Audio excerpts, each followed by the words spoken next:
খুব সহজে পেয়ে যাবেন। প্রত্যেকটা উপাদান আমি পানিতে খুব ভালো করে পরিষ্কার করে নিয়েছি। আমি এখানে জবা ফুল নিয়েছি, 4 থেকে 5টি বড় সাইজের জবা ফুল। জবা ফুল আমাদের চুলের জন্য খুব উপকারী। নিয়েছি বড় সাইজের একটি অ্যালোভেরা পাতা। অ্যালোভেরা পাতা আমাদের চুলের জন্য খুব উপকারী। আপনারাও চেষ্টা করবেন অ্যালোভেরা পাতা ব্যবহার করতে। কিভাবে কেটে অ্যালোভেরা পাতা ব্যবহার করব তা একটু পরেই আপনাদেরকে দেখিয়ে দিব। এখানে নিয়েছি জবা গাছের পাতা। সবসময় জবা ফুল পাওয়া যায় না, সেক্ষেত্রে আপনারা জবা ফুলের পাতা 7 থেকে 8টি ব্যবহার করবেন।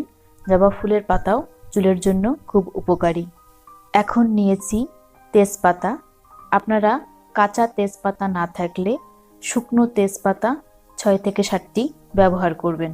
এখন নিয়েছি জাতনিম পাতা। জাতনিম পাতা